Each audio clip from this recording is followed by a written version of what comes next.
Shalom semuanya, senang sekali bisa berjumpa di kelas perdana dalam program Teen and Youth Ministry Shema Adonai bersama The Holy Generation Team.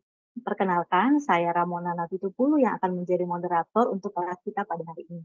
Kami biasa menyebut Holy Gen untuk Teen dan Youth, yaitu singkatan dari Holy Generation. Jadi saya akan mengucapkan shalom sekali lagi ya untuk semua hooligan dimanapun berada. Juga mungkin ada kakak-kakak pembina di sini yang melayani teen and youth di komunitasnya masing-masing dan juga untuk bapak ibu yang memiliki anak berusia remaja dan pemuda. Ayo kita sama-sama belajar pada hari ini untuk memperlengkapi kita melayani remaja dan pemuda di komunitas kita dan di keluarga kita. Oke, hari ini dan juga yang mengikuti melalui platform Zoom, YouTube, Facebook maupun TikTok. Shalom semuanya, selamat bergabung. Kita akan belajar hari ini firman Tuhan, fakta-fakta yang perlu kita ketahui dan masih banyak lagi yang pastinya relate dengan kehidupan remaja dan pemuda. Tema kita hari ini adalah bahaya kecanduan musik heavy metal dan okultisme part yang pertama, yang akan disampaikan oleh Bu Grace Sumilat, SMG. Shalom Bu Grace. Shalom semuanya. Terima kasih untuk waktu dan kesiapan Bu Grace menyampaikan materi hari ini. Dan sebelum kita masuk dalam materi, kita akan bersama-sama berdoa meminta bimbingan Tuhan. Saya persilakan untuk Ibu Heni memimpin doa pembukaan. Ya, Bapak Ibu yang terkasih, adik-adik yang baik ya, semuanya mari kita berdoa. Bapa kami yang bertata di kerajaan surga, Bapa yang kami sembah di dalam nama Tuhan Yesus. Pada saat ini Bapa kami berkumpul bersama, kami mau mengadakan opening pertama sekali perdana untuk acara Teen and Youth ini ya Bapa. Bapa kami di dalam seminar ini ya Bapak, pengajaran yang akan disampaikan oleh Ibu Grace, biarlah pelajaran hari ini Tuhan memberkati banyak orang. Kami memohon urapan-Mu turun atas kami semua, baik adik-adik yang ada di live streaming atau yang nanti akan menonton acara ini, berkati mereka semua ya Bapak. Urapan-Mu mengalir atas Ibu Grace, Ibu Ramona yang akan menjadi moderator kami, dan semua kami yang ada di Zoom. Biarlah Bapa, kami semua sama-sama dapat menerima berkat khusus dari Engkau pada saat ini. Terima kasih Bapa, di dalam nama Tuhan Yesus kami mengucap syukur. Haleluya. Amin. Terima kasih Bu Heni yang sudah berdoa untuk kita membuka kelas kita pada sore hari ini. Tadi kita sudah menyapa Ibu Grace Sumilat dan kita akan mengenal lebih jauh beliau, dan karena itu kita akan sama-sama menyaksikan video profile berikut ini. Shalom semuanya, selamat berjumpa kembali dengan Shema Adonai dalam channel YouTube Cahaya Firman. Dan pada kesempatan kali ini, kita akan berkenalan dengan pembicara kita, yaitu Ibu Susan Grace Hadasah Sumilat dari Yayasan Genius Cara Alkitab. Mari kita mengenal beliau lebih jauh.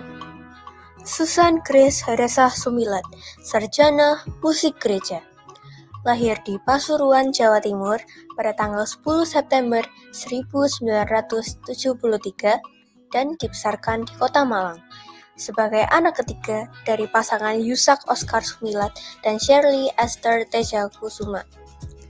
Ayahnya adalah seorang pegabar Injil yang melayani suku Tengger di Jawa Timur dari tahun 1968 sampai 1993. Grace Sumilat, demikian beliau kerap disapa, adalah seorang sarjana musik gereja alumnus dari Universitas Kristen Immanuel Yogyakarta. Pada tahun 1998, ia menikah dengan Boas Ari Prasetyo Widiono, sarjana ekonomi. Dan ia juga dikaruniai 3 anak, yaitu Ardito Kenanya Hudson Widiono yang saat ini dalam usia pemuda, serta Melody Harvest Elner Widiono yang saat ini dalam usia remaja, dan yang terakhir adalah almarhum Victory Marcia Elnisi Widiono. Grace Sumilat menjadi pembicara sejak Januari 2010. Beliau dipakai Tuhan sebagai alatnya untuk mendirikan Yayasan Jenius Cara Alkitab pada tahun 2015 dan juga ia mendirikan Bina Keluarga Bahagia Online School pada Januari 2021. Pada tanggal 10 September 2022, ia memulai pelayanan perdananya bersama The Holy Generation Team untuk menulis materi-materi terkait generasi remaja dan pemuda serta mengajarkannya. Buku-buku yang sudah ditulis bersama The Holy Generation Team adalah sebagai berikut. Yaitu yang pertama adalah From Blessed to Blessed, yang kedua ada Stop Sexual Harassment, selanjutnya ada I Say Yes to Holiness, dan yang berikutnya adalah Standar Hidup Ayub, selanjutnya adalah Mendaki ke Langit, dan yang terakhir adalah Urutan Ilahi. Dan masih banyak buku-buku lainnya. Kerinduannya yang terdalam adalah untuk melihat pengenapan Maleakhi 4 ayat 6 di akhir zaman.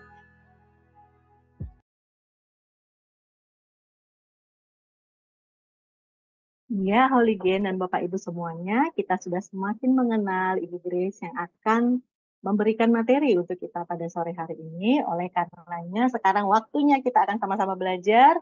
Saya persilakan untuk Ibu Grace Semila. Shalom semuanya. Wow, senang sekali kita bertemu dalam program yang baru ya, kerjasama bersama dengan Shema Adonai Ministry. Oke, seperti pada luar biasanya, kita akan game dulu di awal ya, Kak Ramona dan teman-teman semua siap. Gamenya caranya kayak gini.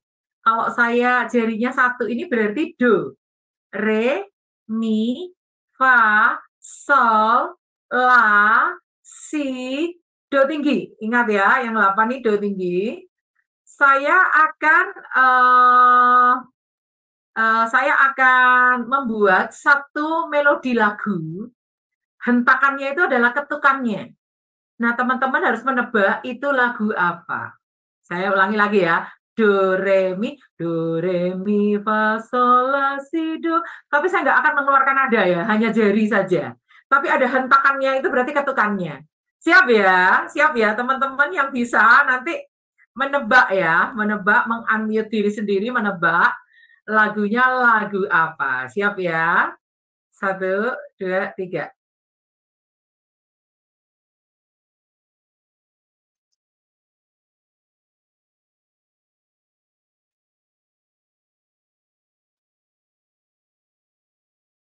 Ya, sekali lagi saya ulangi ya.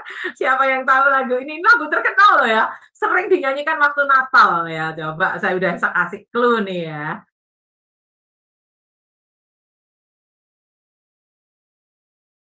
Oh, Holy Night. Bukan, salah. Saya lanjutkan.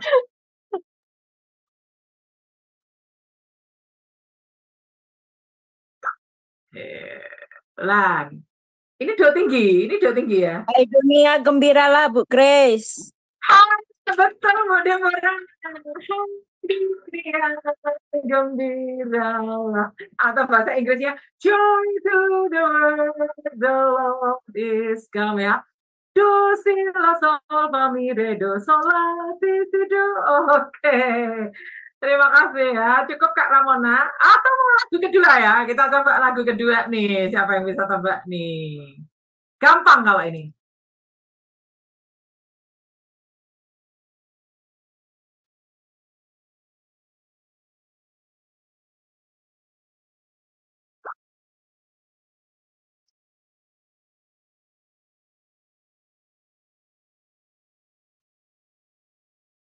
Ya, siapa yang tahu?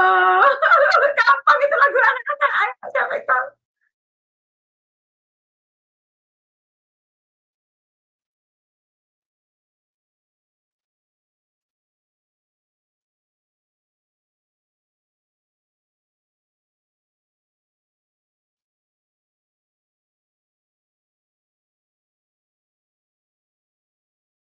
Ayo, siapa yang tahu?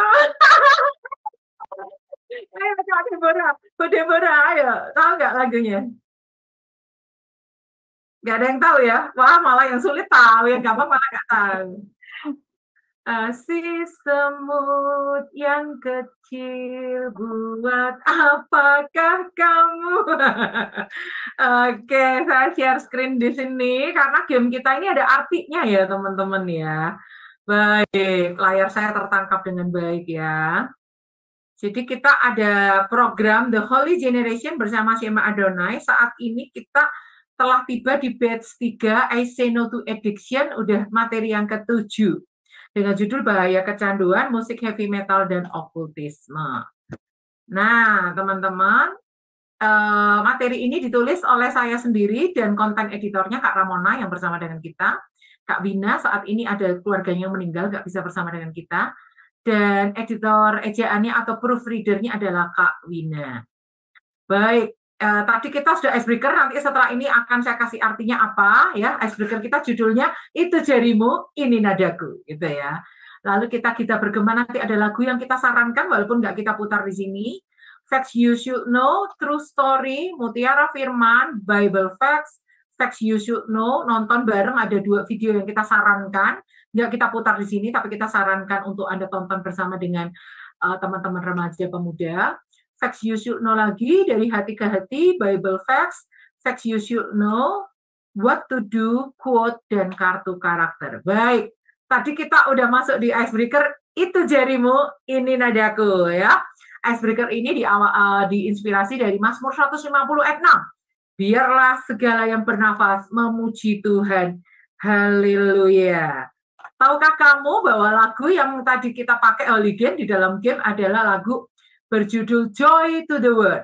Lagu ini diciptakan oleh orang bernama Isaac Watts dan diciptakan juga oleh George Frederick Handel. Ini sangat terkenal banget ya.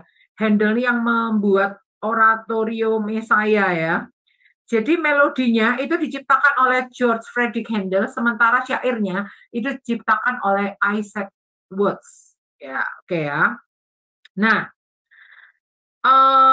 Frederick Handel itu adalah seorang komposer yang sangat terkenal sekali, yaitu seorang komponis musik gereja yang mendapat julukan sebagai Bapak Kidung di Inggris.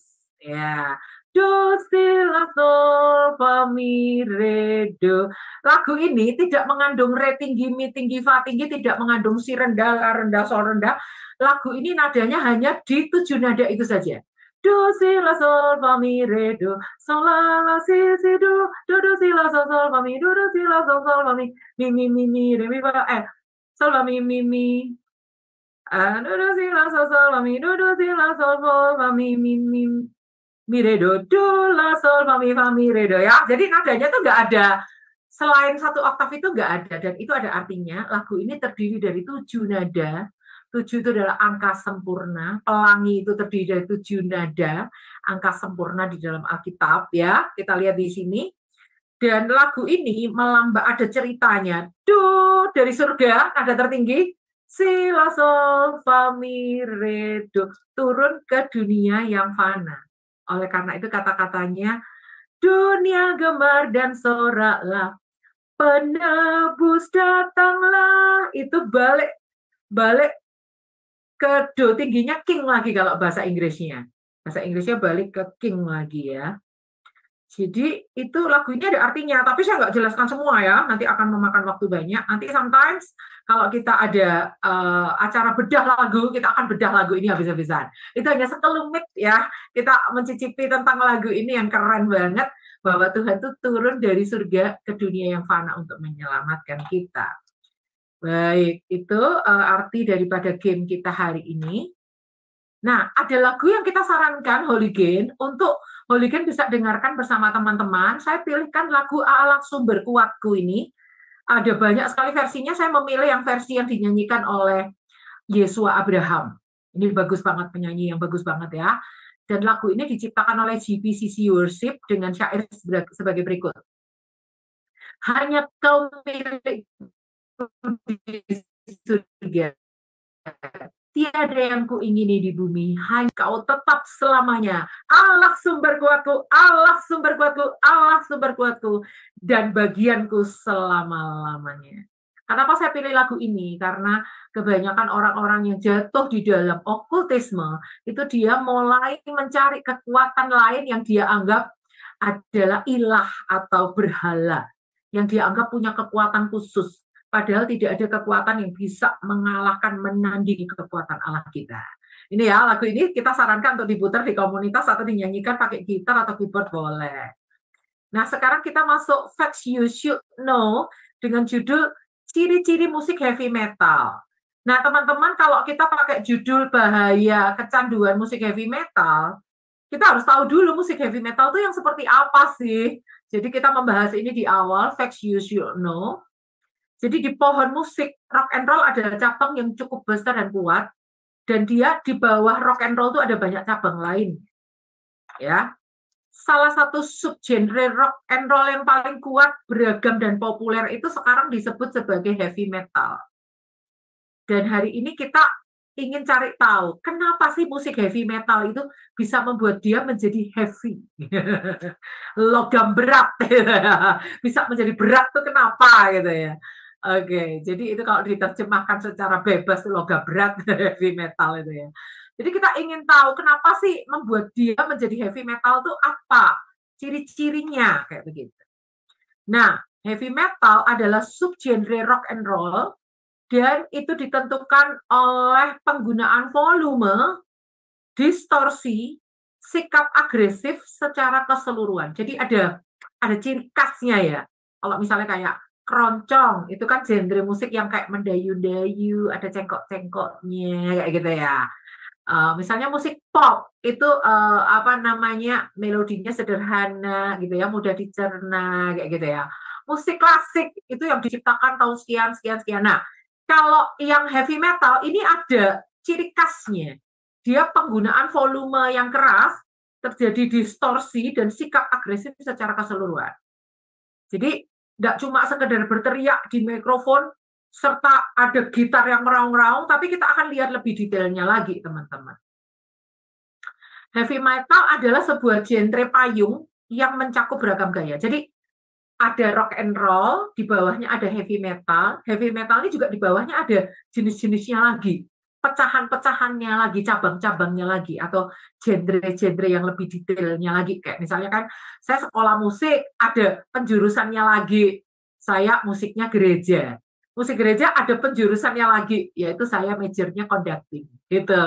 Seperti itu ya. Sama juga di musik itu juga ada banyak, musik pop juga ada banyak, pop reggae, pop apa gitu ya. Nah, ini kita lihat ternyata segala sesuatu mulai dari glam metal tahun 80-an hingga stick dan thrash metal dan bahkan black dan doom metal dapat dianggap sepupunya heavy metal. Jadi yang jenis-jenis musik genre-genre yang mirip ini disepupuin gitu ya sama penulis artikel ini. Jangan khawatir teman-teman, nanti di akhir materi kita akan cantumkan materi-materi kita ini diambil sumber-sumbernya dari mana saja.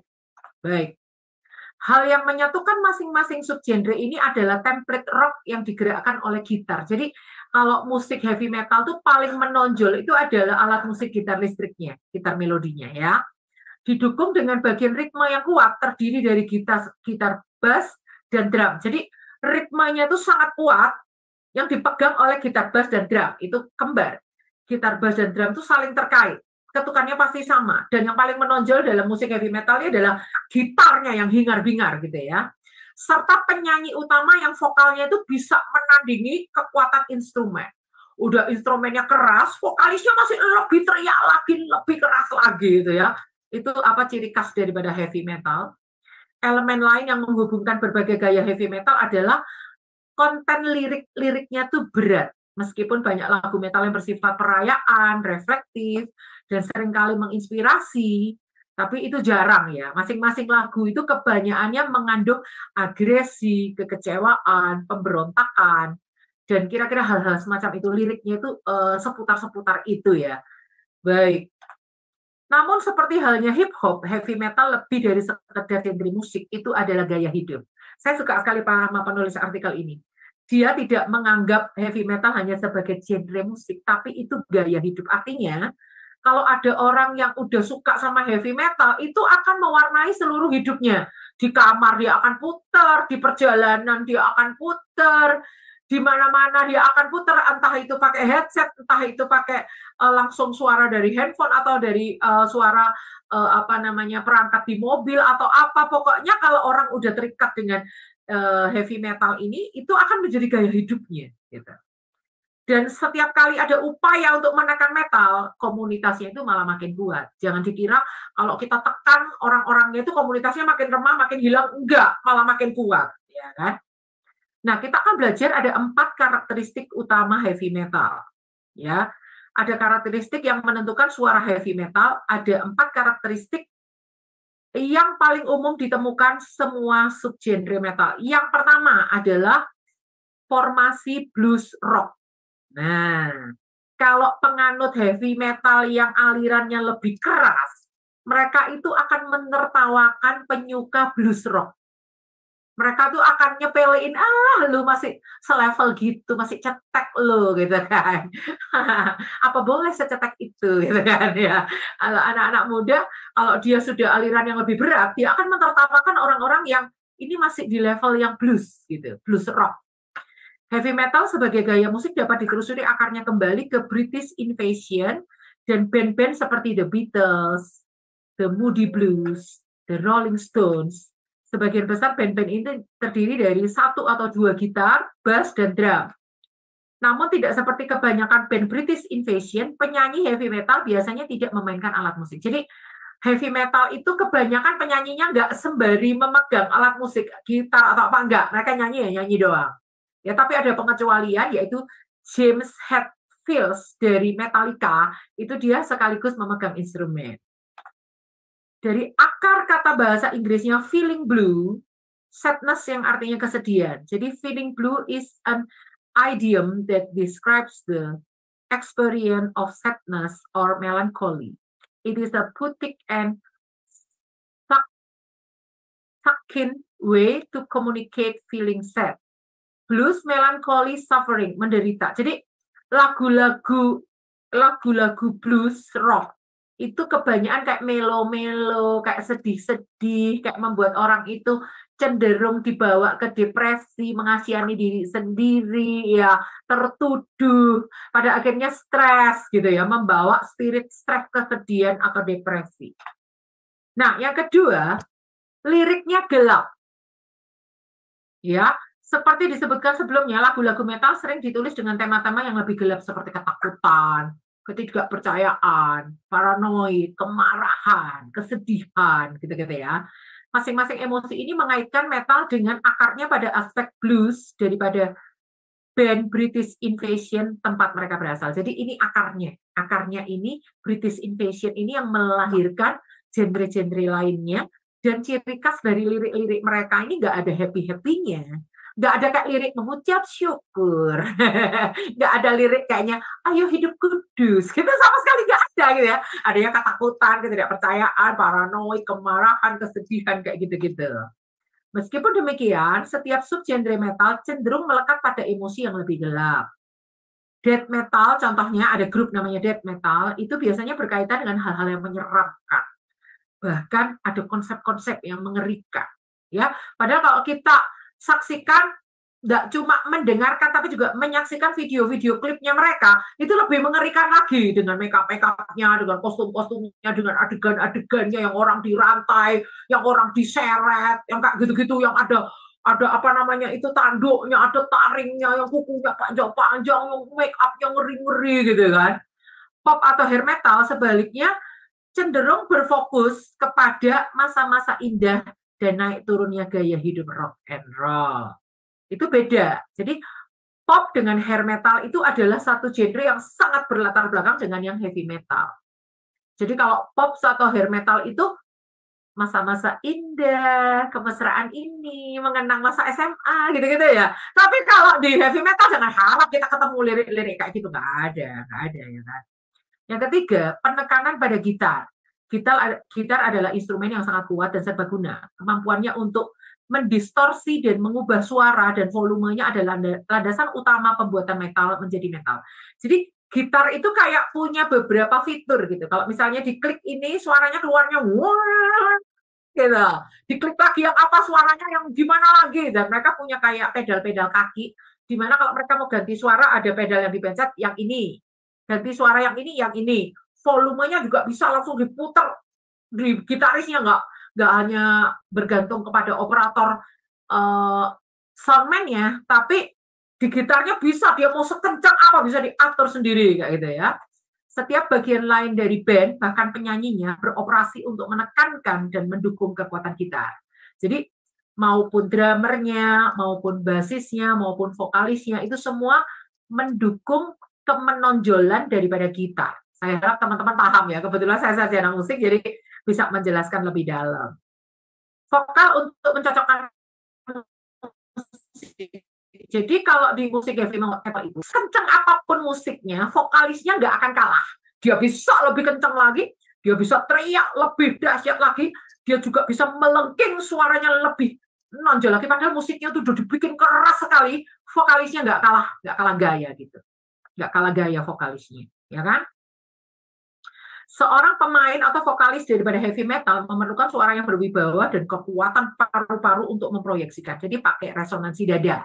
Kekuatan paru-paru banyak, resonansi dada gitu ya. Kayak suaranya kayak dibikin gitu, dalam gitu ya. Berat gitu ya. Nah, itu dari resonansi dada ya. Orang-orang seperti Robert Plant dari Led Zeppelin, Ozzy Osbourne dari Black Sabbath, dan Rob Halford dari Judas Priest memiliki kemampuan untuk menyanyikan sebuah lagu dan didengarkan melalui kembang api sonic band mereka. Artinya band mereka tuh sonicnya udah kayak kembang api cetar membahana. Mereka ini vokalis-vokalisnya nggak kalah banternya, nggak kalah sonornya ya. Kalau dalam istilah musik itu vokalis itu kekerasan suaranya itu disebut sonoritasnya. Vokalis-vokalisnya ini sonornya itu nggak kalah daripada sonor musiknya. Gitu ya. Ini menjadi standar bagi semua vokalis metal yang akan datang. Jadi ini mereka pendahulu-pendahulu yang diikuti oleh vokalis-vokalis heavy metal berikutnya. Cara pencapaian suara dan kekuatan ini dilakukan secara berbeda di seluruh spektrum metal. Liriknya bisa diteriakkan, digeramkan, dipekikkan, bahkan dicampur dengan rap. Rap itu kayak nada datar tapi mengandung ketukan, tetapi ada syairnya. Tapi nadanya cenderung datar, itu namanya rap ya. Bagian yang penting adalah kekuatan di balik lirik tersebut. Nah, tadi kan kita menyebut nih ada orang namanya Ozzy Osbourne dari Black Sabbath. Nah, saya dapat informasi nih dari editor kita Kak Ramona bahwa Ozzy Osbourne dan keluarganya itu adalah keluarga yang terkenal banyak mengalami masalah dengan kondisi mental dan karakter mereka. Wow, dari orang-orangnya aja bisa kita lihat musik seperti apa heavy metal itu ya, Hooligan.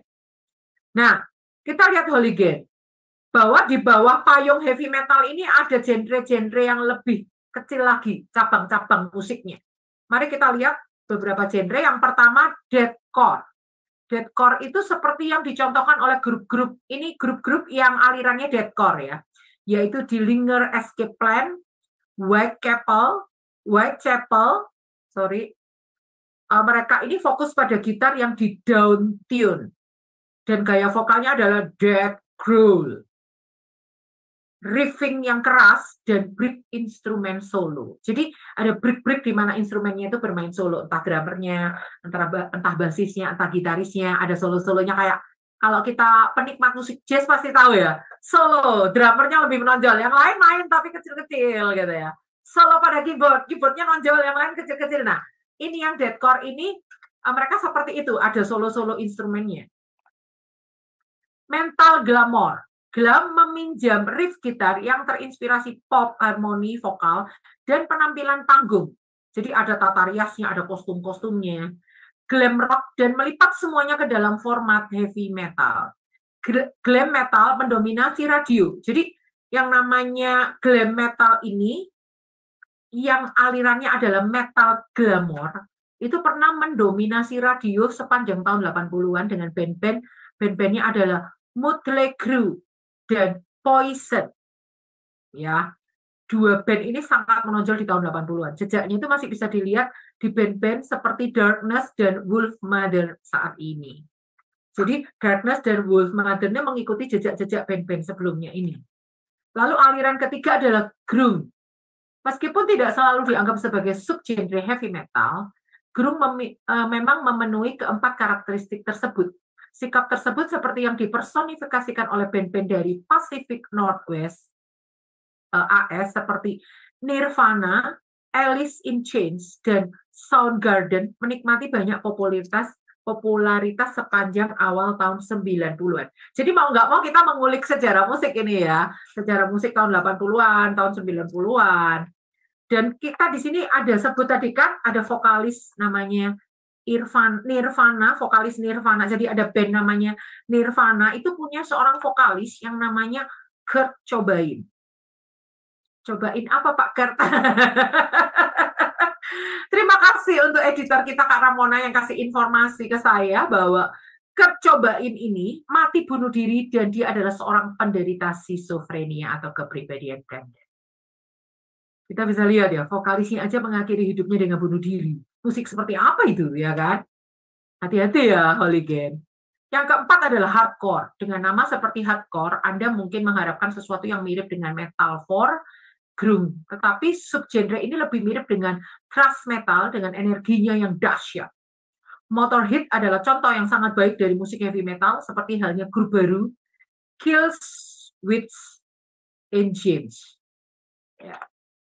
Dan yang kelima adalah new metal. Nu metal. Ketika pertama kali muncul tahun 90-an, nu metal mulai meminjam berbagai genre musik di luar metal, termasuk musik funk. Jadi mereka ini mencampurkan beberapa genre musik gitu ya. Funk, industrial, hip hop, dan elektronik. Nu metal tidak memiliki solo gitar dan menekankan lirik rap daripada menyanyikannya. Jadi lebih banyak walaupun pakai alat musik gitar tapi nggak ada solo-solo gitu ya. Nggak ada solo-solonya, tapi mereka lebih banyak menyanyikannya dengan cara rap gitu. Contoh band nu metal antara lain Linkin Park, Papa Roach, dan Rage Against the Machine. Nah, yang terakhir adalah speed metal. Unsur speed metal yang membedakannya dari genre heavy metal lainnya ada pada namanya kecepatan. Jadi lagunya mereka tuh temponya tuh bener-bener gila-gilaan gitu ya. Temponya tuh cepat. Kalau kita nyanyi lagu cepat tuh paling cepat tempo 120. Pada umumnya lagu cepat tuh temponya rata-rata 120. Tapi mereka nih temponya bisa 180, 200 gitu-gitu ya. Gila-gila itu ya. Namanya band-band seperti Metallica, Megadeth, Slayer, dan Anthrax memainkan riff-riff cepat yang diambil dari punk dan bertentangan langsung dengan genre-genre yang lebih pop metal. Itu adalah 6 genre yang di bawah payung heavy metal. Baik, hooligan, kita sampai di dari hati ke hati. Minta tolong Kak Ramona boleh bacakan. Jadi kalau hooligan sampai di hati ke hati ini, hooligan boleh pause siaran ini, lalu pertanyaan ini bisa dijadikan bahan sharing sama teman-teman. Setelah itu bisa play lagi untuk melanjutkan pengajaran kita. Silakan Kak. Dari hati ke hati, apakah ada dari hooligan kecanduan musik heavy metal yang ciri-cirinya telah dijelaskan seperti di atas? Sharingkan dengan teman-teman. Ya, baik. Oke. Jadi itu adalah dari hati ke hati untuk sharing kita. Nah, kira-kira 14 tahun yang lalu, saya pernah membuat materi untuk anak sekolah minggu yang membahas tentang kesaksian seorang bernama Apron. Seorang bernama Apron, ya. Apron nih dia namanya doang ya, bukan yang kayak celemek orang chef masak itu bukan ya, namanya sama ya. Jadi ada orang bernama Apron ini menulis kesaksian yang saya bagikan ke anak-anak sekolah minggu 14 tahun yang lalu, sekitar 14 tahun yang lalu. Tapi di kesaksian itu, di artikel itu nggak ada fotonya. Saya iseng-iseng cari di Facebook. Ketemu, ternyata orang udah jadi hamba Tuhan sekarang, luar biasa ya. Saya akan bacakan kesaksian dari Apron ini ya. Kerasukan setan gara-gara musik setan. Saya mulai melukis-lukis tembok-tembok itu dengan segala penghuni neraka. Saya mulai gambarkan monster-monster. Saya mulai gambarkan ada api, tengkorak-tengkorak. Makhluk-makhluk itu adalah keluarga saya. Pikiran dan hidup saya mulai diubah. sepertinya saya ini bukan si Apron lagi. Tidak berhenti sampai di sana. Perilaku Apron terus berubah, semakin lama semakin beringas. Dia suka kekerasan. Suatu kali hanya karena ada seseorang melihatnya dengan pandangan yang mungkin agak melotot, agak aneh, agak menantang kayak gitu, Apron dan teman-temannya ini memukuli orang itu. Lalu orang itu jatuh di got, diinjak-injak udah jatuh, masih diinjak-injak lagi, masih ngambil batu, dipukulkan kepalanya. Lalu temannya bilang, udah Apron, kita pergi. Baru beberapa langkah ada suara dalam hati saya, seperti berteriak di telinga saya. Habisin aja, gitu ya, suara iblis itu pasti ya. Lalu saya balik lagi, saya injak-injak orang itu lagi. Dan sampai sekarang saya nggak tahu orang itu masih hidup atau enggak. Apa udah mati? Ya bayangan saya mati ya, kalau kena batu di kepala kan pasti pendarahan otak ya. Tapi nggak tahu juga ya, karena kan dia nggak ngecek orang itu mati atau nggak tahu ya kan. Sampai sekarang dia nggak tahu orang itu mati atau enggak.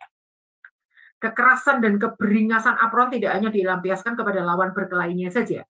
Bahkan ia melakukan fantasi seks yang gila dan penuh kekerasan kepada kekasihnya. Nah, para pembina di sini, kalau anak-anak binaan kita masih terlalu muda usianya, bagian ini mungkin bahasanya bisa lebih diperhalus ya. Melakukan hal yang tidak sopan kepada lawan jenisnya. Itu aja ya. Gitu aja, diperhalus bahasanya. Dengan mencekik dan memukuli kekasihnya. Jadi pada saat dia melakukan kekerasan, melakukan free sex dan melakukan kekerasan kepada kekasihnya itu seakan-akan ada pribadi lain di dalam dirinya Apron yang dipuaskan, semakin puas gitu. Namun setelah melakukan berbagai tindakan jahat itu, Apron terkadang menangis. Jadi ada sisi lembutnya dia itu nangis. Batinnya merasa tersiksa oleh semua tindakannya, namun ia tidak mengerti mengapa ia harus melakukannya. Dia tersiksa, tapi dia nggak berdaya untuk berhenti. Dia nggak berdaya untuk berhenti. Dia lakuin, terus dia menangis, menyesal, lakuin lagi, menyesal lagi, lakuin lagi. Hingga suatu hari sebuah rahasia terkuak. Sang kakak menceritakan bahwa ketika dia masih kecil, ibunya itu hampir aja melemparkan dia ke tungku api. Mendengar kejadian itu, hati saya menjadi sedih. Ternyata saya ini anak buangan ya. Ternyata saya ini anak tertolak ya. Namun ia tahu bahwa ibunya melakukan itu, hampir nekat membuang dia ke api, itu karena tertekan dan mengalami gangguan jiwa karena ayahnya itu ayah yang kejam, ayah yang jahat. Nggak jarang ayahnya itu memukuli ibunya tanpa rasa belas kasihan. Nah, itu yang membuat dia semakin benci sama ayahnya. Dan suatu hari dia punya pikiran gila. Suatu saat orang tuaku tak bunuh. Gitu ya. Kebencian pada ayahnya semakin dalam saat melihat ibunya yang sering kerasukan dan ibunya mengalami gangguan jiwa akibat tidak kuat mengalami siksaan mental yang dilakukan oleh ayahnya, disertai juga dengan siksaan fisik.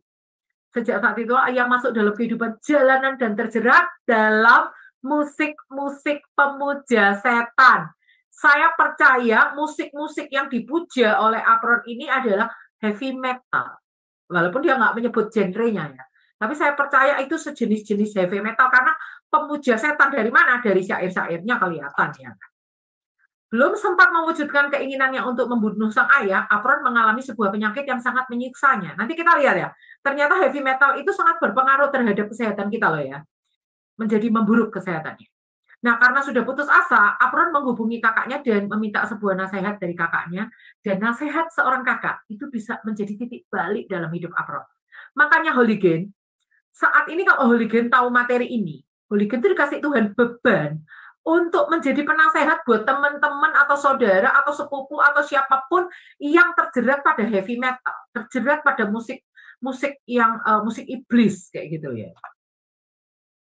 Nah, terus kakaknya bilang kayak gini, sudahlah, kau harus banyak berdoa, kau harus terima Tuhan Yesus. Demikian nasihatnya kakaknya. Sang kakak mengirimkan uang untuk Apron ini bisa membeli Alkitab. Wih, baik banget ya kakaknya ya.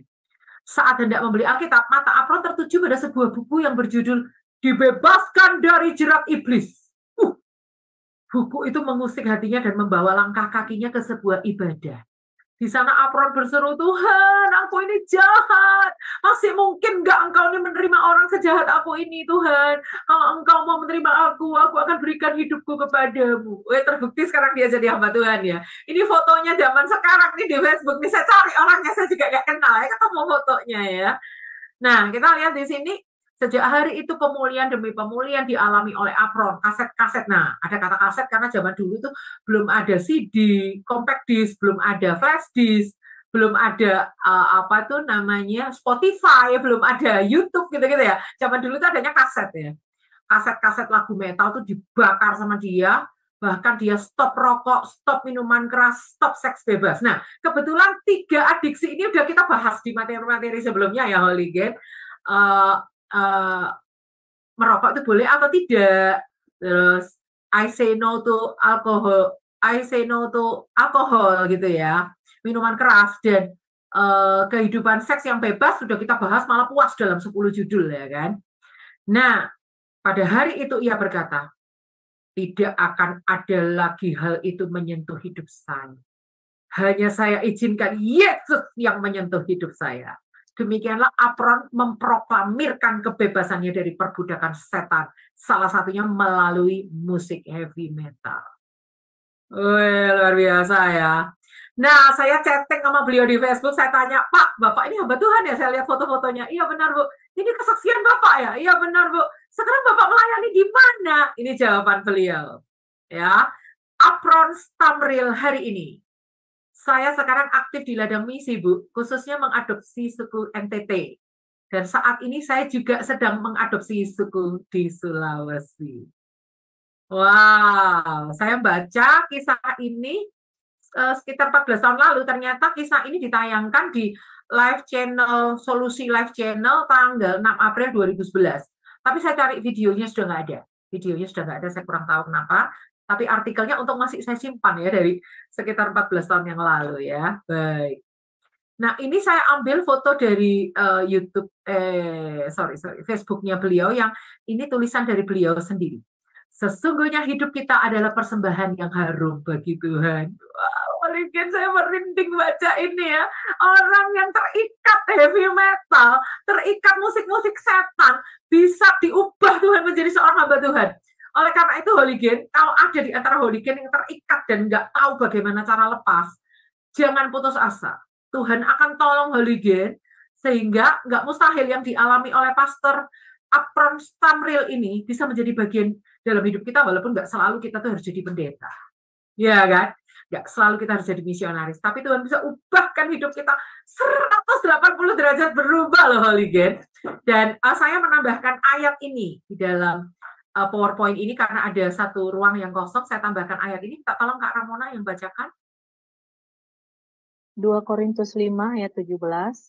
Jadi siapa yang ada di dalam Kristus, ia adalah ciptaan baru. Yang lama sudah berlalu, sesungguhnya yang baru sudah datang. Wow, terima kasih Kak Ramona. Saya terharu banget mendengar ayat ini dibaca, karena coba Hooligan lihat nih. Pak Apron Stamril ini wajahnya kan penuh kedamaian ya. Nggak ada kayak wajah kesetanan, wajah stres, wajah orang mau bunuh diri, orang schizofrenia, nggak ada sama sekali jejaknya ya. Tapi wajahnya itu wajah orang yang damai, sukacita, diurapi, dipakai Tuhan luar biasa. Menjadi misionaris. Wow, keren banget. Baik, kita akan masuk dari hati ke hati yang kedua. Hooligan bisa pause untuk sharing dan play lagi untuk melanjutkan pengajaran. Silakan Kak Romona, boleh bantu kita bacakan dari hati ke hati. Dari hati ke hati, apakah ada dari Hooligan yang kecanduan musik heavy metal yang ciri-cirinya telah dijelaskan seperti di atas, yang memiliki pengalaman mirip dengan Apron Stamril? Sharingkan bersama teman-teman. Lanjut, pertanyaan kedua. Jika Hooligan ternyata memiliki teman yang kecanduan musik heavy metal, apa yang akan Hooligan lakukan untuk menolong mereka supaya bisa lepas dari kecanduan itu? Iya. Kakaknya Apron aja bisa menolong Apron cuma ngirim uang untuk beli Alkitab dan nasihat yang singkat nggak lebih dari 1 menit. Tuhan juga pasti bisa pakai kita untuk menolong teman-teman kita yang lain. Baik, mutiara firman saya ambilkan dari Mazmur 103 ayat 1. Dari Daud, pujilah Tuhan hai jiwaku, pujilah namanya yang kudus, hai segenap batinku. Nah, ini adalah Mazmur dari Daud, di mana Daud itu self-talk atau berbicara kepada dirinya sendiri. Dikatakan, pujilah Tuhan hai jiwaku, bukan hai jiwamu. Bukan pujilah Tuhan, hai umat-umat Tuhan. Bukan, tapi pujilah Tuhan, hai jiwaku. Dia berkata kepada jiwanya sendiri. Kenapa?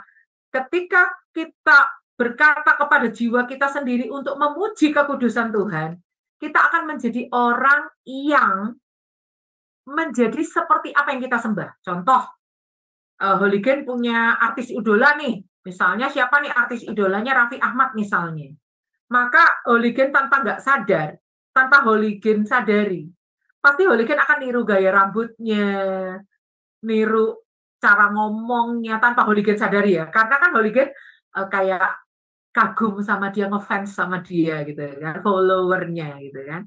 Sama, ketika kita itu mengagumi Tuhan, menyembah Tuhan, maka kita makin lama makin akan serupa dengan Yesus. Makin serupa dengan yang kita sembah. Kalau Tuhan itu kudus, maka kita akan makin lama makin serupa dengan kekudusan Tuhan. Kita mengejar kekudusan, kita ingin hidup kudus seperti Tuhan. Yang kita sembah adalah pribadi yang kudus. Kekudusan Tuhan kita kagumi. Makanya Daud berkata, pujilah Tuhan hai jiwaku, pujilah namanya yang kudus hai segenap batinku. Nah, Hooligan, Kak Grace ingin banget Hooligan jadikan ayat ini menjadi satu ayat yang menolong Hooligan. Kalau ada yang terikat dengan musik heavy metal, boleh sembuh dari keterikatan itu, perkatain aja ayat ini. Karena ayat ini bicara tentang kekudusan Tuhan. Sedangkan musik-musik heavy metal dari syairnya aja bisa kita lihat ada unsur pemberontakan, ada unsur kekecewaan di situ, ada unsur penyembahan berhala, ada unsur memberontak kepada Tuhan dan lain sebagainya. Maka kalau kita memperkatakan ayat ini, itu akan menolong roh, jiwa, dan tubuh kita mengikuti apa yang dikatakan firman Tuhan. Baik, sekarang kita masuk ke Bible Facts atau apa kata Alkitab tentang musik. Nah, ada seorang pribadi di Alkitab, sesosok pribadi di Alkitab yang namanya Hillel. Tetapi banyak orang yang menamakan Hillel ini sebagai Lucifer. Tapi sebenarnya kata Lucifer itu sendiri tidak ada di dalam Alkitab. Ya, oke, saya akan jelaskan lebih lanjut. Kita akan lihat Hillel ini munculnya di Yesaya 14 ayat 11 sampai 15. Bintang timur ini diterjemahkan bahasa aslinya Hillel ini ya. Hillel, bintang timur. Tapi banyak yang menafsirkan itu adalah Lucifer, tapi nama Lucifer itu sebenarnya nggak ada di dalam Alkitab. Yaitu hanya penafsir-penafsir, ya kan. Saya bacakan Yesaya 14 ayat 11 sampai 15. Ke dunia orang mati sudah diturunkan kemegahanmu dan bunyi gambus-gambusmu. Ulat-ulat dibentangkan sebagai lapik tidurmu dan cacing-cacing sebagai selimutmu. Wah, engkau sudah jatuh dari langit, hai bintang timur, putra fajar. Engkau sudah dipecahkan dan jatuh ke bumi, hai yang mengalahkan bangsa-bangsa. Engkau yang tadinya berkata dalam hatimu, aku hendak naik ke langit, aku hendak mendirikan tahtaku mengatasi bintang-bintang Allah, dan aku hendak duduk di atas bukit pertemuan jauh di sebelah utara. Aku hendak naik mengatasi ketinggian awan-awan, hendak menyamai yang maha tinggi. Sebaliknya, ke dalam dunia orang mati engkau diturunkan ke tempat yang paling dalam di liang kubur. Nah, banyak penafsir yang menafsirkan Yesaya 14 ayat 11 sampai 15 ini bercerita tentang kejatuhan iblis. Iblis itu tadinya malaikat Tuhan. Dia jatuh dalam kesombongan. Nah, di sini ada kata bintang timur, yaitu Hillel. Bintang timur dalam Yesaya 14 ayat 12 ditulis dengan nama Hillel. Kata Hillel dari akar kata halal. Dari situ muncul kata haleluya, yang artinya memuji-muji, menyanyikan pujian. Ada yang menafsirkan nama Hillel ini sebagai Lucifer, tapi kata Lucifer itu sendiri tidak ada dalam Alkitab. Jadi, teman-teman, kenapa Hillel ini ada kaitan apa dengan Lucifer ya? Iblis dengan setan ya. Karena memang dia itu aslinya adalah malaikat penyembah. Aslinya tuh dia konduktor, dia pemimpin puji-pujian di surga. Makanya namanya dia ini terkait dengan kata haleluya sebenarnya. Tapi karena dia jatuh dalam dosa, dia jatuh dalam kesombongan, dia sudah nggak memimpin pujian lagi di surga. Kata haleluya itu sekarang diberikan kepada manusia untuk memuji Tuhan. Sudah bukan bagiannya Lucifer lagi gitu ya.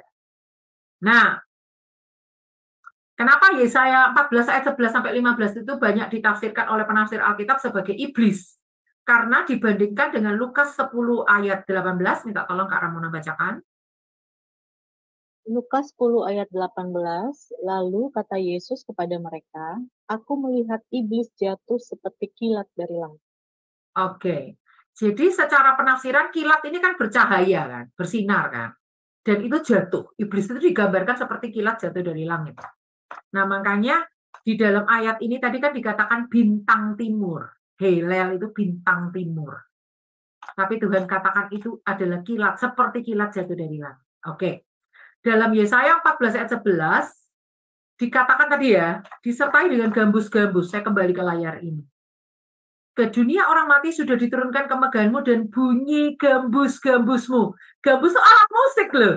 Nanti kita lihat ya, gambus itu seperti apa sih, alat musik apa sih, karena istilahnya kan agak asing dengan budaya Indonesia, alat musik apa sih gambus itu ya. Kita lihat ya. Jadi gambus itu terjemahan Ibrani-nya adalah nevel atau nebel, dalam King James Version diterjemahkan dengan psaltery. Nah, gambarnya gambus itu seperti ini. Ya, sebentar. Nah, aduh, sorry teman-teman. Saya tadi mengeklik itu apa namanya bahasa Ibrani-nya ini sehingga langsung cari di internet. Mohon maaf ya, otomatis. Tunggu ya. Apakah layar saya sudah ketangkap, Kak Ramona? Sudah, Bu Grace? Baik. Jadi gambus itu terjemahannya adalah psaltery. Nah, kita lihat. Nah, ini gambus itu seperti ini, teman-teman. Ya, gambus itu adalah alat musik berdawai. Kita kurang tahu ya, pada zaman itu dipetik atau digesek. Tapi namanya alat musik berdawai itu bisa dua macam. Bisa dipetik, bisa digesek. Ini alat musik Israel, gambus dengan 10 tali. Karena ada gambus yang tidak 10 tali, tapi saya lupa berapa tali gitu ya. Tapi ini yang jenis yang 10 tali, saya hitung memang senarnya ada 8. Oke, apa kata Alkitab tentang musik? Selain dilengkapi dengan gambus, ternyata iblis itu juga dilengkapi dengan rebana dan seruling. Ini bisa kita lihat di Yehezkiel 28 ayat 13 sampai 14. Jadi kalau kita baca Yehezkiel 28 ini kan bicara tentang Raja Tirus, Kak Grace, gak ada hubungannya dengan setan, gak ada hubungannya dengan Lucifer. Tapi ternyata saya pelajari di buku, sebuah buku yaitu Teologia Dasar, gitu ya. Jadi saya baca, Yehezkiel 28 ayat 11 sampai 19 adalah mengenai Raja Tirus yang ada dalam sejarah sebagai alat setan. Jadi bisa ditafsirkan Raja Tirus ini alat di tangan setan, juga bisa ditafsirkan Raja Tirus ini didiami oleh setan. Maka dalam penggambaran Raja Tirus ini, Yehezkiel memberikan juga kepada kita gambaran sekilas tentang makhluk yang melebihi manusia biasa, yaitu setan, yang sedang menggunakan dan sedang mendiami Raja Tirus itu. Jadi kalau ada orang yang nggak setuju bahwa Yehezkiel 28 ayat 11 sampai 19 ini bicara tentang setan, karena itu kan bicara Raja Tirus, tapi itu bisa ditafsirkan sebagai Raja Tirus ini dirasuk oleh setan, begitu ya.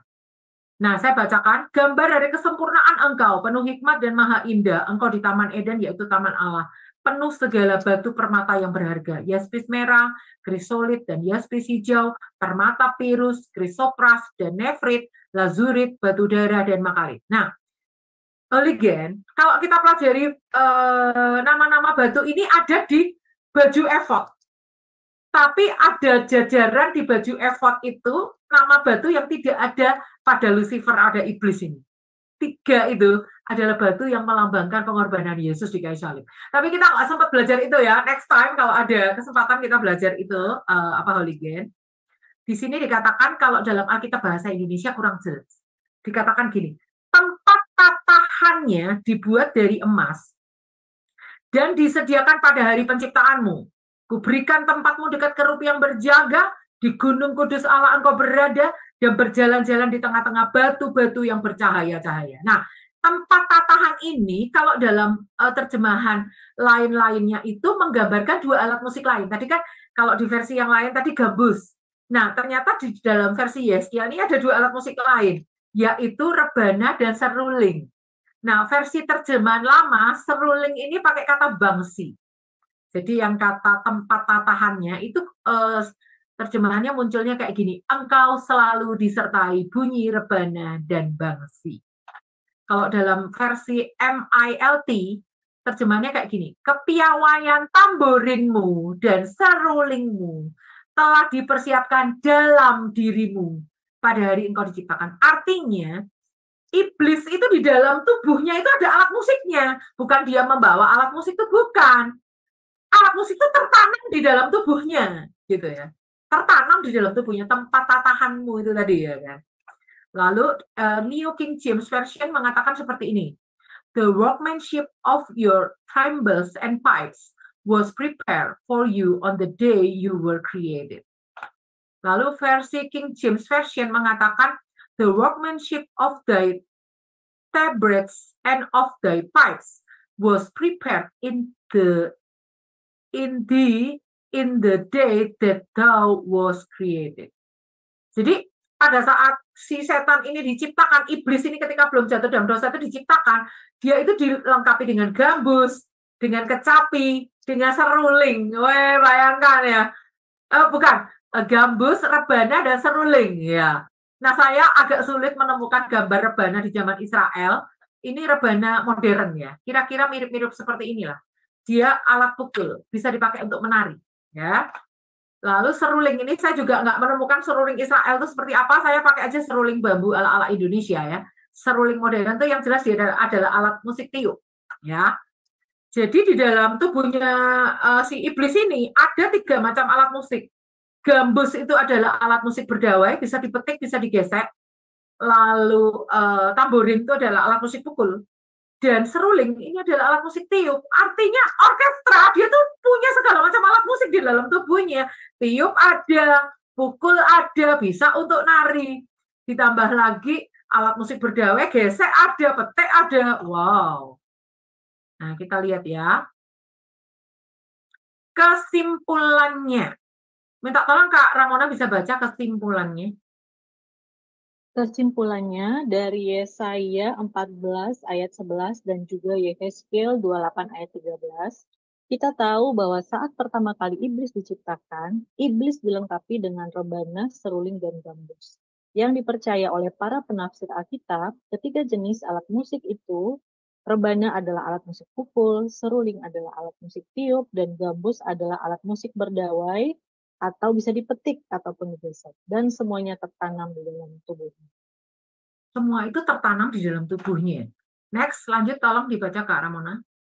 Lalu kita tahu kisah selanjutnya bahwa iblis yang pada awalnya adalah pemimpin para malaikat untuk menyembah Tuhan, menjadi jatuh karena kesombongan. Yesaya 14 ayat 12 sampai 15.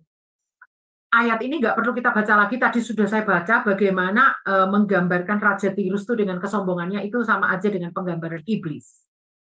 Oke, nah sedikit lagi masih ada waktu 2 menit, dapat dipastikan iblis mempunyai misi sendiri melalui musik heavy metal. Pertama, dia mau mengajak kita itu untuk melawan rencana Allah dalam hidup kita. Kedua, dia itu ingin supaya manusia itu memuja-muja penyembahan berhala. Ketiga, dia ingin supaya manusia itu tersesat di dalam yang namanya agama palsu. Yang keempat, dia ingin supaya manusia itu mengalami penderitaan fisik. Ya, dan mengalami penyakit jiwa. Karena apa? Iblis itu adalah pencuri, pembunuh, pembinasa. Otomatis lewat musik-musik heavy metal ini dia ingin penikmatnya atau penggemar musiknya itu mengalami hal-hal seperti ini, sakit fisik, sakit jiwa, ya. Dan dia ingin penikmatnya itu mengalami pelanggaran susila seperti kesaksiannya Apron tadi ya, dia hidup di dalam free sex ya kan. Seperti informasi tadi tentang vokalis-vokalis tadi ya, ada yang matinya bunuh diri, ada yang karakternya itu parah, ada yang hidup di dalam gangguan jiwa, schizophrenia dan lain sebagainya. Lalu iblis itu ingin merasuki manusia, salah satunya lewat jalur musik. Kenapa kita bisa simpulkan gitu? Karena tadi kita udah belajar sejarah kejatuhan iblis dan ternyata di dalam tubuh iblis itu ada 3 macam alat musik, ya, ada di dalam tubuhnya dan dia itu pemimpin penyembahan di surga tadinya, ya kan? Oleh karena itu tidaklah mengherankan bila mana Alkitab mencatat adanya kehadiran musik di peristiwa-peristiwa penyembahan kepada oknum yang bukan Allah yang benar. Contohnya, di Daniel 3 ayat 4-6, di situ dikisahkan raja itu menyuruh seluruh rakyatnya menyembah patung yang dia dirikan. Begitu mendengar suara musik, suara bunyi-bunyian, itu semua orang harus menyembah. Minta tolong Kak Ramona, ini adalah slide terakhir kita, boleh dibantu dibacakan. Daniel 3 ayat 4-6, dan berserulah seorang bentara dengan suara nyaring. Beginilah dititahkan kepadamu, hai orang-orang dari segala bangsa, suku bangsa, dan bahasa. Demi kamu mendengar bunyi sangkakala, seruling, kecapi, rebab, gambus, serdam, dan berbagai-bagai jenis bunyi-bunyian, maka haruslah kamu sujud menyembah patung yang telah didirikan Raja Nebukadnezar itu. Siapa yang tidak sujud menyembah akan dicampakkan seketika itu juga ke dalam perapian yang menyala. Nah, terima kasih Kak Ramona. Di sinilah kita tahu ternyata musik yang dari iblis itu nanti akan terkait dengan okultisme, dengan penyembahan berhala. Musik yang dari iblis itu akan membawa kita tersesat, bukan menyembah Allah yang benar, bukan menyembah dalam roh dan kebenaran, tetapi menyembah oknum yang bukan Allah, masuk dalam agama palsu, agama sesat, masuk di dalam penyakit jiwa, kesehatan tubuh terganggu, dan lain sebagainya. Baik, ini akan kita lanjutkan minggu depan. 2 Korintus 10 ayat 5-6 masih di dalam Bible Facts atau fakta Alkitab. Selanjutnya kita akan melanjutkan acara berikutnya. Saya serahkan kembali kepada Kak Ramona Napitupulus. Silahkan. Terima kasih Bu Grace untuk materi hari ini yang sangat memberkati kita semua. Jadi Holy Gang kita tadi sudah belajar ya bagaimana kita harus sangat hati-hati memilih musik yang kita dengarkan. Karena tadi Bu Grace bilang bahwa musik itu ada spiritnya. Dan bahkan seringkali iblis itu memakai musik tertentu untuk bisa mempengaruhi roh, jiwa, dan tubuh kita. Dan hari ini kita juga selain belajar kebenaran firman Tuhan tentang musik, ternyata kita juga belajar banyak teori-teori musik ya, karena kebetulan Bu Grace adalah sarjana musik gereja. Oke, jadi sangat memberkati. Terima kasih Bu Grace. Dan kita untuk Holy Gang dan juga Bapak Ibu yang akan bertanya, silakan disiapkan dulu pertanyaannya. Tetapi terlebih dahulu kita akan menyimak beberapa informasi berikut ini mengenai kegiatan Shema Adonai yang akan datang.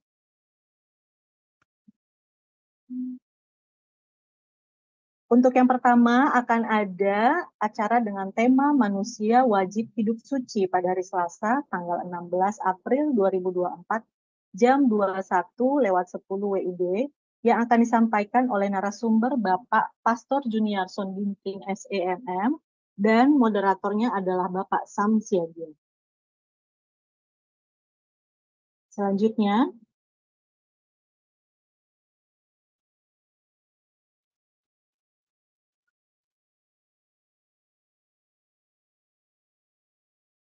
yang kedua adalah dengan tema pembenaran. Part yang kedua, di hari Rabu tanggal 17 bulan April 2024 jam 21:10 WIB dengan narasumber Ibu Pendeta Dr. Suryani Watimena MTH dan moderatornya adalah Ibu Christine. Selanjutnya yang ketiga ada renungan pagi Shema Adonai setiap hari dari hari Senin sampai Sabtu jam 5:30 pagi yang akan dilayani oleh hamba-hamba Tuhan yang akan sangat memberkati kita semua. Dan untuk acara ini hanya akan ditayangkan di YouTube channel Cahaya Firman. Baiklah, sekarang kita akan masuk dalam sesi tanya jawab. Silahkan yang mau bertanya menggunakan emoji raise hand, dan bagi yang ingin bertanya akan saya ask to unmute. Oke, ada Ibu Ingrid. Silahkan Ibu Ingrid, saya sudah klik ask to unmute, silahkan unmute. Baik, Bu Grace, terima kasih untuk materinya. Boleh tanyanya lebih dari satu ya, Bu ya? Boleh. Yang pertama, anak-anak saya sih sudah besar ya, Bu ya. Nah, sekarang bagaimana mencegah anak-anak yang lebih kecil itu terlibat di dalam musik heavy metal? Sebab kakak-kakaknya pasti kan pasang juga gitu. Dia dengerin juga gitu. Gimana tuh mencegahnya? Kemudian pertanyaan saya kedua, Bu, mungkin kita ingat ya, saya sebut aja namanya, saya mohon maaf ini, kalau enggak kan nggak jelas. kasus Deddy Ozora yang dianiaya oleh Dandi. Nah, itu 1,5 bulan, hampir 2 bulan mungkin dia koma itu ya. Saya lupa ya, kurang lebih segitu. Tapi dengan dia dikasih musik heavy metal, kesukaan dia, tiba-tiba dia menggerakkan jari-jarinya dan kemudian dia jadi pulih. Nah, itu bagaimana tuh, Bu? Itu yang kedua pertanyaan saya. Dan yang ketiga pertanyaan saya pernah pergi, saya tidak sebut denominasinya. Pokoknya saya pergi di satu tempat di Denpasar, satu gereja, dengan tujuan untuk menjangkau anak-anak muda dan kaum hippie. Mereka itu pasang lagu rohani, tapi genrenya metal. Saya nggak tahu masuk heavy atau enggak, sebab saya nggak bisa nikmati, begitu aja, Bu. Nah, itu 3 hal itu yang saya mau tahu. Bagaimana, Bu? Terima Baik. kasih. Langsung saya jawab, ini Kak Ramona ya. Oke, terima kasih untuk pertanyaannya Bu Ingrid, untuk Raini dan juga Edian yang sudah mengangkat tangan. Silakan ditunggu ya. Silakan Bu Grace menjawab pertanyaan Bu Ingrid dulu. Baik. Jadi untuk mencegah anak-anak kita supaya mungkin kita punya anak-anak, mungkin kita punya cucu, mungkin kita punya adik-adik, keponakan-keponakan, sepupu-sepupu atau apa, gimana caranya supaya mereka ini nggak terjebak pada kecanduan musik heavy metal ya. Yang pertama, kita perlu memberikan faktor pencegahan. Mencegah itu lebih baik daripada mengobati. Artinya sebelum mereka kenal, kita cegah dulu gitu ya. Sebelum mereka terlanjur, kita cegah dulu. Melalui apa? Melalui pengajaran. Jadi anak-anak sekolah minggu itu kira-kira kelas 3, kelas 4 SD, kelas 5, kelas 6 SD itu kita kasih tahu bahayanya heavy metal. Sehingga nanti mereka masuk ke SMP itu mereka udah nggak terlanjur, terlambat untuk tahu. Yang kedua, gaya hidup orang-orang di sekitarnya. Jadi jangan sampai dia bergaul dengan orang-orang yang salah. Jangan sampai dia sering mendengar musik-musik yang nggak membangun hidupnya. Kayak gitu ya. Lalu yang ketiga, orang-orang di sekitarnya juga harus punya gaya hidup musik yang sehat. Entah itu omnya, kakeknya, neneknya, pamannya, kakaknya, adiknya, papa, mamanya. Jangan sampai pola asuh itu nggak kompak. Misalnya ayah bunda memberitahu kepada anak-anak untuk itu musik yang nggak benar, itu yang nggak menyenangkan hati Tuhan, itu yang kata-katanya memberontak sama Tuhan, nggak usah didengerin, jangan mengkoleksi lagu-lagu kayak gitu. Tapi kakek neneknya, oh nggak apa-apa, cucuku suka itu biarin aja. Nah itu nggak kompak ya, pola asuh yang nggak kompak kayak gitu akan merusak anak ya. Berikutnya, bahwa anak-anak itu lebih dekat hubungan pribadi dengan Tuhan supaya mereka nggak terlambat.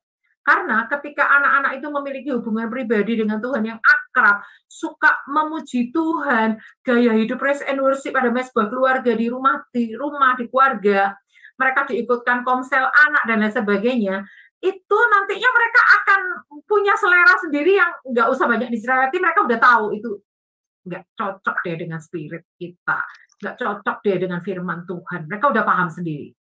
Ya, jadi membangun gaya hidup ibadah, gaya hidup hubungan pribadi dengan Tuhan sejak mereka kecil. Ini faktor pencegahan ya teman-teman, faktor pencegahan. Karena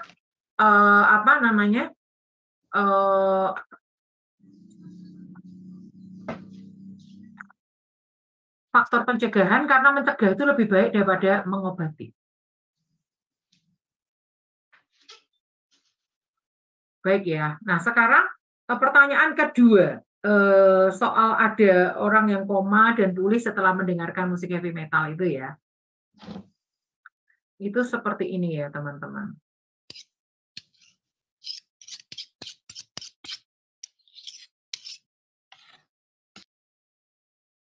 Iya.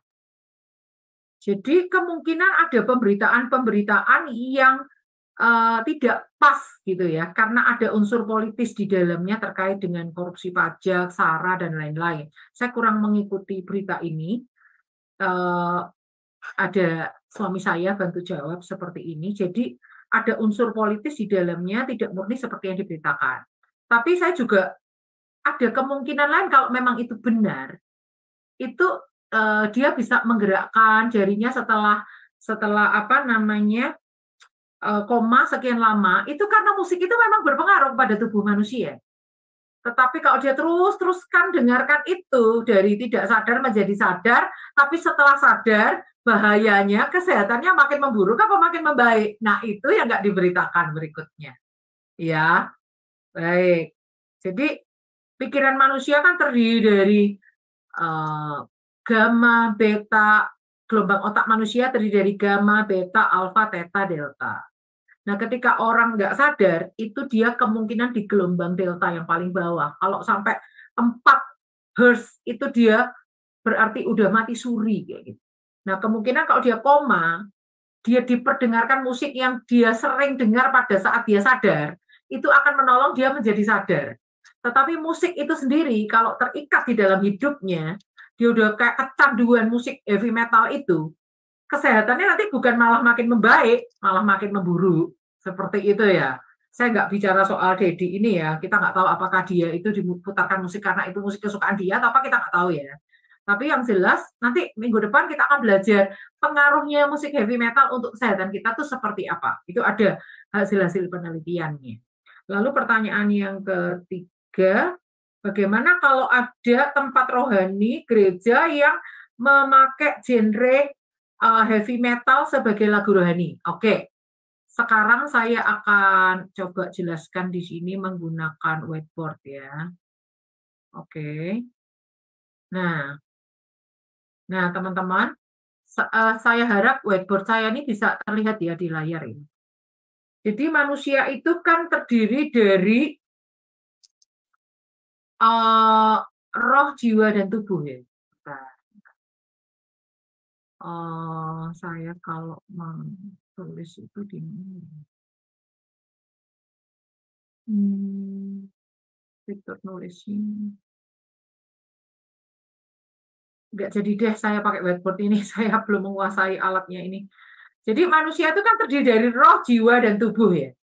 Nah, sedangkan unsur musik itu terdiri dari banyak, ada syair, ada melodi, ada irama, ada pola irama, ada chord, ada dinamika pun ada macam-macam. Ada dinamika syair, ada dinamika tempo, ada dinamika suara, volume suara. Lalu unsur musik itu juga ada ritme, ada pola irama, ada melodi, ada pola melodi, ada frase. Banyak sekali unsur musik itu ya. Ada timbre, warna suara, macam-macam ya. Nah, kalau kemungkinan ada gereja yang memakai musik heavy metal sebagai lagu rohani, kemungkinan mereka itu syair-syairnya yang dirohanikan. Tetapi unsur-unsur musik lainnya tetap heavy metal. Oleh karena itu, pertanyaan Bu Ingrid ini yang ketiga ini baru bisa kita jawab minggu depan ketika kita mempelajari pengaruh musik heavy metal itu terhadap kesehatan, terhadap detak jantung, terhadap tekanan darah, dan lain sebagainya. Itu dari genre musiknya. Tidak peduli apa syairnya. Tapi kalau syair itu pasti akan mempengaruhi roh, jiwa, dan tubuh kita. Misalnya syairnya menyuruh kita bunuh diri. Nah, orang yang mau bunuh diri, dengerin lagu-lagu yang mendorong orang bunuh diri, akan sangat terpicu untuk bunuh diri. Itu udah masuk ke tindakan, ya kan? Lalu roh, kalau syairnya itu mendorong kita untuk kita memberontak sama Tuhan, gak percaya sama Tuhan, melawan Tuhan, Kristen progresif, melawan Tuhan dan lain sebagainya, maka kita juga akan terpengaruh cara berpikir kita, itu dari semua dari syair. Nah, kemungkinan gereja yang Bu Ingrid pernah datang ini, gerejanya adalah gereja yang mungkin memakai genre heavy metalnya, tetap dipakai genrenya, hanya mengubah syairnya menjadi rohani. Nah, itu saya tidak menyarankan. Tapi untuk membuat Anda sepaham dengan saya, itu saya baru bisa jelaskan lebih detail ketika kita masuk ke materi minggu depan. Apa sih bahayanya genre musik heavy metal buat kesehatan kita? Seperti itu ya. Apakah menjawab, Bu Ingrid? Apakah Sudah, sudah Bu. menjawab, Bu Ingrid? Sudah, Bu. Nanti saya tunggu minggu depan saja yang ketiga. Ya, Terima kasih. Oke. Terima kasih Bu Ingrid. Jangan lupa bergabung lagi minggu depan ya. Oke. Yang berikutnya, silakan Raini. Sudah bisa di-unmute. Silakan pertanyaannya. Baik, Ibu Grace. Sebelumnya terima kasih untuk pembelajarannya hari ini mengenai bahaya kecanduan musik, yang dimana dari pelajaran hari ini kita bisa memahami bahwa dan membuat kita sadar dan kita mampu lebih bijak lagi dalam hal memilah dan memilih lagu yang baik untuk didengarkan. Namun Ibu, saya mempunyai satu pertanyaan. Kan di dalam Mazmur 8 ayat 3 yang berbunyi, dari mulut bayi-bayi dan anak-anak yang menyusu, telah kau letakkan dasar kekuatan karena lawanmu, untuk membungkamkan musuh dan pendendam. Nah, Ibu, berdasarkan ayat tersebut, apakah itu artinya Tuhan hanya memakai puji-pujian dari bayi-bayi saja? Lantas bagaimana dengan kita yang dewasa? Baik, terima kasih. Terima kasih untuk pertanyaannya Raini, salah satu holigen anak muda yang bergabung ya di kelas kita pada hari ini. Silakan Bu Grace. Iya, jadi yang Kak Raini tanyakan ini, wah Kak Raini ini keren banget ya, menanyakan Mazmur 8 ayat 3. Nanti itu akan saya jelaskan minggu depan, tapi nggak apa-apa, kita mau lihat, kita mungkin tanya ya, kenapa di ayat 3 dikatakan dari mulut bayi-bayi dan anak-anak yang menyusu telah kau letakkan dasar kekuatan karena lawanmu untuk membungkam musuh dan bendera. Nah ini kan cuma mulut bayi-bayi dan anak-anak. Tuhan pakai puji-pujian untuk membungkam iblis. Nah, makanya salah satu praise and worship itu salah satu alat untuk membungkam iblis ya. Nah, tadi pertanyaannya Kak Raini gini, emangnya cuma dari bayi dan anak-anak aja, lalu kita orang dewasa gimana dong? Bagus banget pertanyaannya. Kita akan lihat di Matius 18 ayat 3. Di situ dikatakan seperti ini, Matius 18 ayat 3. Aku berkata kepadamu sesungguhnya jika kamu tidak bertobat dan menjadi seperti anak kecil ini, kamu tidak akan masuk ke dalam kerajaan surga. Artinya anak kecil aja, bayi-bayi aja Tuhan pakai puji-pujian mereka yang mungkin belum jelas, masih celat, masih haleluya, puji Tuhan, haleluya, mungkin belum jelas, itu aja udah bisa dipakai Tuhan membungkam iblis. Apalagi kita orang dewasa, karena Tuhan berkata di Matius 18 ini kita harus bisa menjadi seperti anak kecil. Maksudnya anak kecil itu apa sih? Nggak malu-malu. Anak kecil itu apa sih? Polos. Anak kecil itu apa sih? Tulus. Muji Tuhan ya muji aja. Pengen nari ya nari aja. Pengen teriak ya teriak aja. Nggak pernah dia tuh jaim. Nanti apa kata orang tentang aku? Anak kecil nggak pernah berpikir seperti itu ya. Anak kecil tuh bayi itu dilahirkan untuk menari. Ada ahli yang meneliti seperti itu. Artinya kita harus jadi seperti anak kecil itu, nggak malu-malu, punya hati yang tulus, memuji Tuhan bukan karena jaga gengsi, memuji Tuhan bukan karena mau minta apa balasannya Tuhan. Jadi kita punya modus kayak gitu ya, holigen. Memuji Tuhan bukan karena untuk ya supaya kelihatan kalau aku nih orang rohani kayak gitu ya. Memuji Tuhan juga bukan supaya kayak ini loh suaraku merdu, ini loh hobiku nyanyi, ini loh aku keren, talenta aku menyanyi itu luar biasa loh, pamer kayak gitu. Enggak, tetapi kita mau jadi seperti anak kecil yang mungkin fales, mungkin suara kita cempreng, mungkin kita nyanyi kata-kata juga anak kecil tuh kata-katanya belum jelas, tapi hatinya, ketulusan hatinya tuh udah bisa membungkam iblis. Kayak gitu loh, keren ya Kak Raini ya. Ada ayat lain juga di Matius 19 ayat 14 nanti bisa dibaca di rumah. Ya. Apakah sudah menjawab, Raini? Sudah, Ibu. Terima kasih banyak, Ibu. Yeah. Terima kasih juga untuk kalian yang sudah bertanya. Oke, untuk yang ketiga, di sini ada holigen juga nih Bu Grace, seorang anak muda juga yang ikut kelas hari ini, ada Edian. Silakan Edian, di-unmute dan diberikan pertanyaan. Shalom semua. Shalom. Mungkin untuk mempersingkat waktu, saya langsung di pertanyaannya saja ya Bu. Yang menjadi pertanyaan saya, mengapa saat kita browsing di internet, banyak sekali artikel yang menunjukkan ada banyak hal positif akan dialami oleh penikmat musik heavy metal. Bahkan dijadikan terapi kesehatan. Apakah artikel itu dapat dipercaya? Mungkin itu saja pertanyaan dari saya kembalikan. Terima kasih Edian untuk pertanyaannya. Silakan Bu Grace. Baik, jawaban saya seperti ini ya. Tidak semua artikel-artikel yang kita jumpai di internet itu bisa dipertanggungjawabkan kebenarannya. Jadi kalau kita membaca artikel heavy metal, bisa dipakai sebagai terapi kesehatan, bisa membuat jantung kita lebih sehat, tekanan darah lebih normal. Itu hoax ya. Karena kita harus kalau cari artikel itu yang betul-betul diteliti oleh para ahli. Jangan sampai itu ditulis oleh penikmat heavy metal sendiri untuk membela diri mereka. Lalu mereka bikin artikel-artikel yang kalau orang tua mereka baca, dosen-dosen, ibu-ibu kos, bapak kos mereka baca. Oh, nggak apa-apa, heavy metal baik untuk kesehatan. Makanya kita kalau baca-baca artikel, kita harus pilih yang benar-benar ditulis oleh perawat, oleh dokter, oleh peneliti, oleh orang-orang yang memang benar-benar menyimpulkan sesuatu tuh nggak berdasarkan kebaperan gitu, nggak berdasarkan hobinya mereka apa, tapi benar-benar hasil penelitian. Nah itu sih Kak Edian, supaya kita lebih berhati-hati kalau memilih artikel ya. Jangan mencari artikel yang membenarkan diri kita, tapi cari artikel yang betul-betul ilmiah dan alkitabiah, kayak begitu. Ya. Bagaimana Edian? Apakah sudah menjawab? Terima kasih Bu, sangat menjawab Ibu. Oke, Edian. Sangat menjawab ternyata Bu Grace. Jadi bukan hanya ilmiah Bu Grace ya, tetapi juga alkitabiah. Oke, apakah kita sekarang sudah habis ya waktunya? Jadi mungkin kalau ada lagi yang mau bertanya, bisa disiapkan pertanyaannya untuk minggu depan karena masih akan ada part 2 untuk materi ini.